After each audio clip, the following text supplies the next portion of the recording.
Again, through snow and ice, freezing rain, and bad traffic, I made the 4-hour journey from my home city to the closest auto show I could find. But why do I do it every single year? Why do I traverse in the middle of February in bad weather, knowing that Southern Ontario has seen the worst winter in my lifetime, the most amount of snow, freezing rain, and just bad winter, just to go and see a whole bunch of cars that I see every single day on the street? On top of that, I'm only there for about 6 to 7 hours, and then I drive all the way back. My driving in that singular day is more than I spend at the auto show.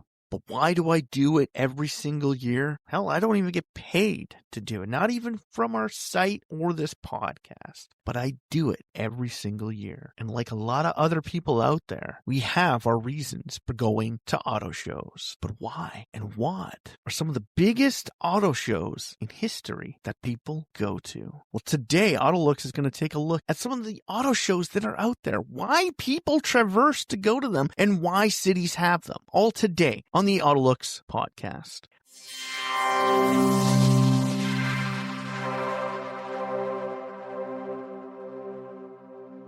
Welcome back to the AutoLooks podcast. I'm your host, as always, the doctor to the automotive industry, Mr. Everett J, coming to you from our host website at AutoLooks.net. If you haven't been there, stop by, check it out, read some of the reviews, check out some of the ratings. Go to the Corporate Links website page, big or small, we have them all. Car companies from around the globe, all available in one direct location. That is the AutoLooks.net website. The AutoLooks podcast is brought to you by Ecom Entertainment Group and distributed by Podbean.com. If you'd like to get in touch with us, send us an email over to email@AutoLooks.net. So like you said in the intro, every single year I traverse hundreds of kilometers just to go and see brand new vehicles that I'll see anywhere in just a matter of months. But why do I do it? And why do millions of people around the world do it all the time? Well, auto shows play a pivotal role in the automotive industry, and it's not just about a group of cars in one place for everybody to learn every single thing about them. Now, the main purpose of an auto show, the original purpose, was to showcase new concepts and technology to consumers to try and gauge public interest in new products. Essentially, it was a self-promotional item. From the very first auto show, which happened in Paris, France, to America's first auto show in New York City, they've all played a role in attracting people for one common interest. And it's not just about cars. It's about so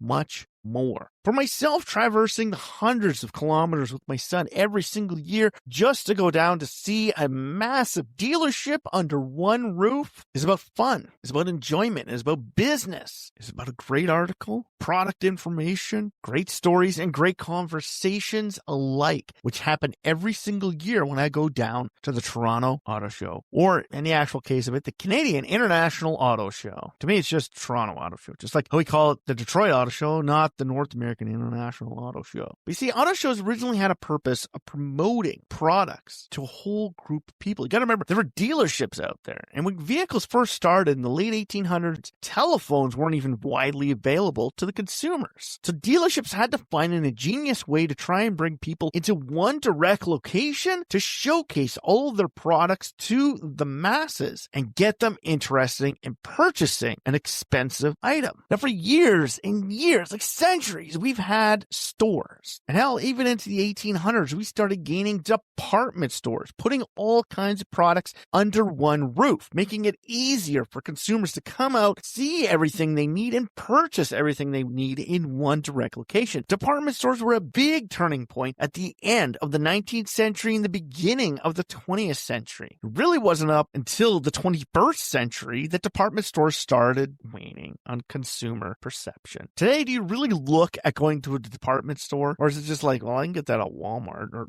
I can just buy it on Amazon, right? Well, the automobile industry has done that as well. Auto shows were originally there for a select purpose, to try and get people into dealerships to see vehicles. When I go to an auto show, there's always tons and tons of contests. Every single car company has a contest. You can fill this out to win a brand new car, or win, a great prize, your subscription to something. They do this to gain people's information information. For myself, I own 2 Toyotas, a Mustang, and an old Kia, okay? So I got 2 classics and 2 new vehicles. Besides the Toyota dealership in town, and well, where I bought my truck was actually at a Subaru dealership, but besides like the 3 dealerships in our home city that I've ever dealt with for purchasing newer or new vehicles, no other dealership has my information. Now, I'm on a lot of mailing lists, thanks to the AutoLooks.net website, for all kinds of product information. That's great. So they have all of my information, but somebody, let's just put it out there, my in-laws, they never go to car shows, they never fill out their information online, anything like that. But occasionally, car companies will bring those vehicles to the casinos that they go to create a small automotive showcase to them. It's kind of like giving it a purpose. They're not the people who are going to go out of their way for a big auto show, but if you bring it to them in a place that they see, similar to that you remember growing up in the 80s and 90s, is you go to the mall and a dealership would bring a few vehicles into the mall so you can get up close with them, sit inside of them, get product information, and hell, the sales department can get your information to put you on a mailing list so that they keep in constant contact with you for future purpose. That's how these automotive companies manage to gain market share away from the competitors. I remember in the early days of the automobile industry, it was all about getting people into purchasing a vehicle, getting them off their horses and into purchasing vehicles at dealerships. Well, the market boomed like that all the way up until the 1950s and 60s, where we started teetering up. Now, the baby boom created a new generation of people that would desperately need vehicles, so the market expanded exponentially. So by the 50s, most countries around the world, not all, but most, had highways, interstates, dealerships, gas stations. They had a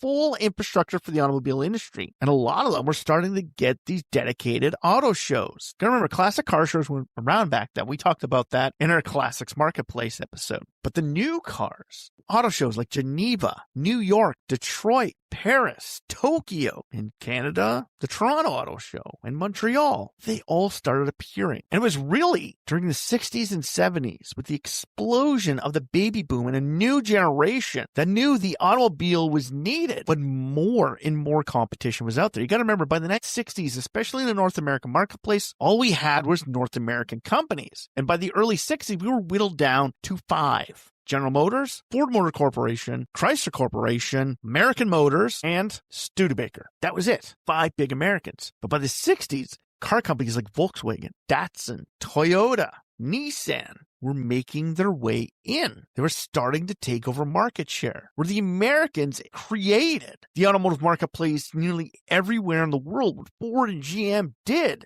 decades before that, all these other countries were now growing because of it with their own homebred automotive corporations. Some of them older than the big 3. For that, they created these auto shows. They showcased their new products to a whole group of people to gain information for future sales.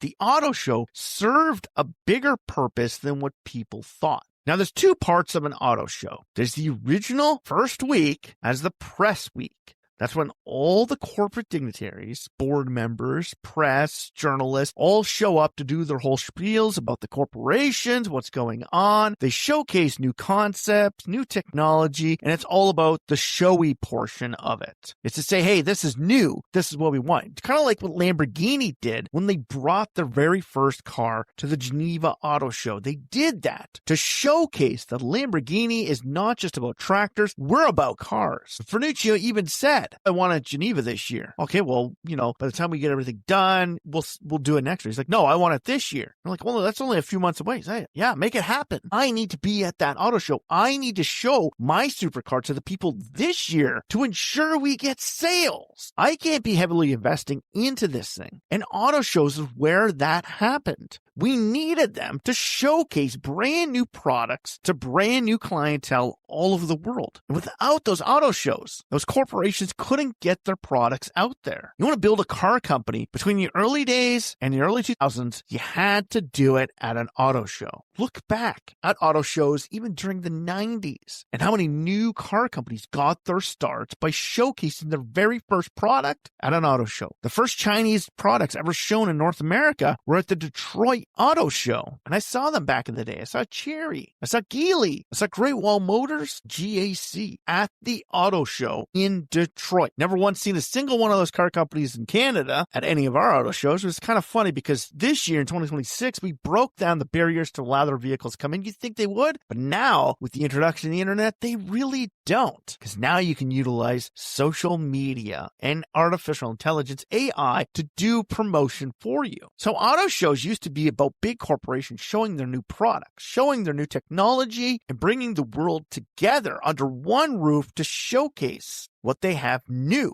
for that year. Kind of like the reason why during the 60s and 70s, hell, even into the 50s, models changed nearly every single year because we all had to stay in front of everyone else. Now it takes years to create these new cars. Not really. We could still do it in the same amount of time as we used to be able to, but now we pride ourselves more on quality and earning as much money off of a singular product for as long as possible. Where back then we changed them every single year because every single year we needed to keep our momentum going and going and going and going and going. And you needed something new to showcase at every single new auto show you were going to. General Motors had their stuff for the European marketplace, the American marketplace, the Canadian marketplace, the Australian marketplace, the Japanese, the Chinese, the South American, Central American. They had new products going everywhere, all over the world. Whether it was an Opel, a Vauxhall, a Holden, or a Chevrolet, they needed to showcase it to everyone and get those cars out there, and they needed to use a medium that everybody can go to. That is an auto show. But you have to remember, back then, ambitions were huge. Every year,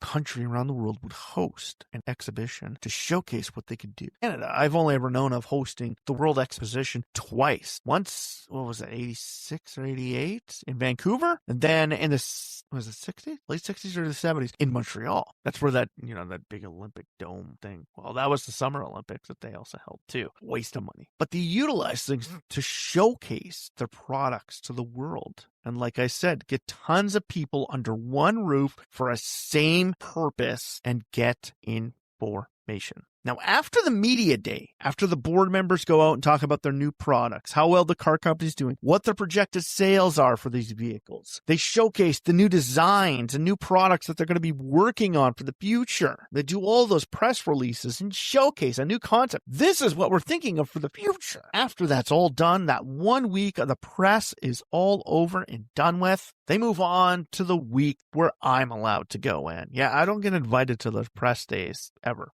I used to, years and years ago, back in the early 2000s when I was in college and promoting my own automotive car company and my own automotive designs. I used to get invited to all kinds of brand new unveilings. But now, car companies don't do unveilings at major auto shows. Past few years, I've noticed that even with concept cars, more concept cars are just shown online because you can reach a larger percentage of the population online than you can at an auto show.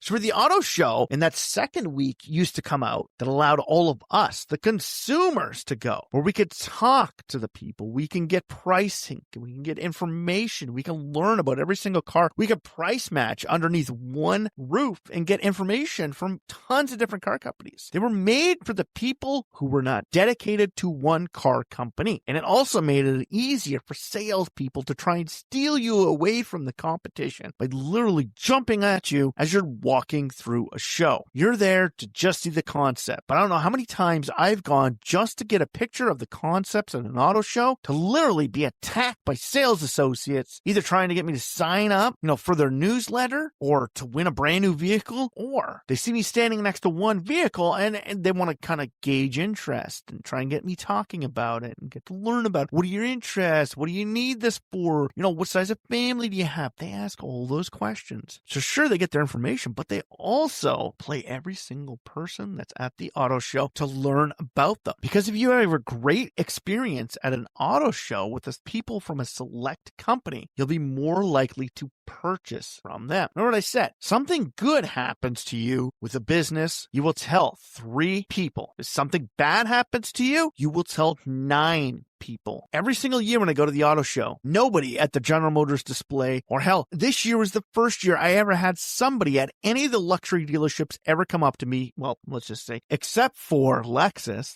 They're always super nice over there. But I had somebody at Cadillac come up to me and chat with me. Maybe it's also because my son and I were taking tons of pictures of the Formula One car. But for me, every single year I've gone and I've wandered through the Lincoln area or BMW or Mercedes. They never talk to me. Hell, I was called out like horribly at the Montreal Auto Show when I was sitting in an Alfa Romeo. And the guy there was so snooty to me. So for myself, that horrible experience, even at an auto show, would you think I would buy anything from either Alfa Romeo or Maserati when they treat people just coming in to look at their vehicles like garbage? Well, don't let your son get his feet on the seat. I'm like, isn't that the whole purpose of these vehicles, to see if every single person could fit in them? Let kids enjoy them. You know, I just sat in a Corvette from General Motors down the road. They let my freaking 3-year-old son with his dirty shoes hop in that thing like nothing. But you're worried about me getting your seats and your Julia dirty? Off. So it sets a precedent. It gives people a reactionary effect to these different automotive corporations. Do I want to buy a car from a car company whose people at the auto show are that snooty towards new prospective consumers? Just because I'm wearing a t-shirt and jeans doesn't mean I make anything less than the guy over there in a fancy golf shirt. Hell, Steve Jobs wore a turtleneck, for God's sakes. See him walking into a Porsche dealership, you're just like, ooh, okay, yeah, right. Not realizing that he's one of the richest people in the fucking world, right? You never know. If you want to hear about something like that, go back and read the story about the prince, what was that, from India, who bought, I believe it was 8 Rolls Royces to be used as garbage trucks. Because when he went to Great Britain, he walked into the dealership and they treated him like shit. So when he got back to India, he placed a call in an order for 8 Rolls Royce. They thought it was great and amazing. He used them as garbage trucks at his palace. He was that pissed off about it. He bought them still, so yeah, they make money off of them. But he treated those vehicles like garbage to make a point. And that's another thing at the auto show, is you have to make a point. By creating a pavilion that's fun and entertaining, you can get people interested in your vehicles. A lot of people like going to the Hyundai display at the Toronto Auto Show because they always have fun things to do. Same as Chevrolet. So people go to them. They get more sales. They get more interest. People are playing these games. This year was like a soccer game with an ABC. You had to kick the soccer ball at whatever question was the correct answer. And their other one was slapstick. They were going to donate the amount of money per day that people managed to get. So they had a 50-cent lower and 2 $1 ones a little higher. You had, being in Canada, naturally hockey, you had to flick a hockey puck at one of them to try and get some money. My son got $3. I got $1.50. Not that bad, but it gauged my interest. Hyundai's given out collector cards for each one of their vehicles like a few years in a row. I got something like that for Suzuki years ago. I got a cool flip book from Mercedes and a Honda Fit one decades ago. They're cool little attributes that they give away to keep you interested in their models. See, auto shows used to do that. It used to give away a lot of freebies because people put more emphasis on the company that gave you the best stuff as being one that they might choose over the competition. Mercedes gave me nothing, but Honda gave me this kick-ass flip book. Hell, I went to Detroit one year and my son got a Burago, a Ford GT, a toy car he got to put together and keep for free. Tell me if that didn't bring tons of people into the Ford display. Volkswagen, I have a little Volkswagen Bug behind me that I can put my pen in. Injection molded right in front of me at the auto show. These were all neat little things that the auto shows used to do to try and get more people in. Unfortunately, since the advent of the internet, the auto show is a dying breed because people now can see everything online. They can play video games, which have the handling like video games like Gran Turismo, allow you to drive a lot of these vehicles and really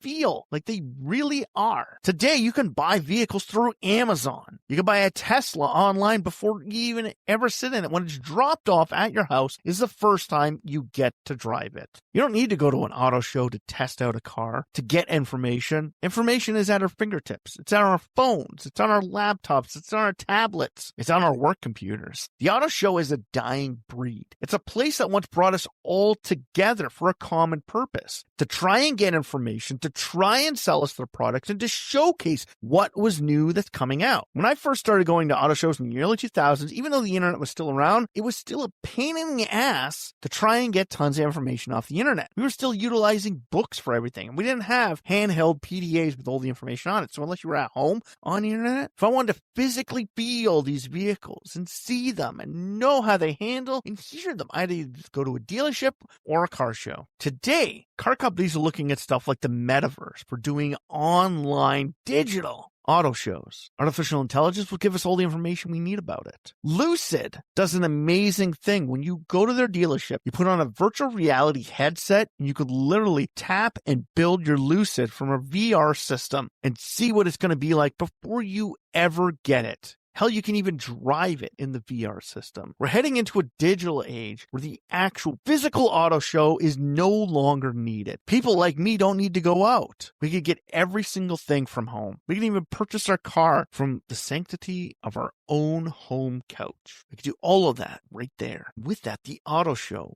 is dying out. People like myself are a dying breed, making that 4-hour journey just to see a giant car dealership under one roof. But being able to physically get into every single one of them, play around with all the digital instruments, open the trunks, the doors, put the windows up and down, smell that new car smell, see the accessories, and literally feel everything to see if those seats are most comfortable for my ass to sit in for that 4-hour journey I make down to see them. That is my purpose for still going to the auto show. A lot of other people don't see it as something to do. They just see it as a bunch of whole new cars under one roof that they can get all of that product information and everything at home. But for myself, I personally am not somebody who goes and buys clothes online because I need to see and make sure that they fit me properly. And when I'm spending $60,000 to $70,000 on a vehicle, I physically want to touch and drive it before I buy it. So until Amazon brings these vehicles to your house to allow you to take a test drive in them, they're still a long ways off from fully getting rid of the auto show. Even though the metaverse and artificial intelligence and virtual reality can change the auto show for all of us, being able to completely immerse ourselves without leaving our home, until that day comes, there is still a place for the auto show. Sure, Geneva has left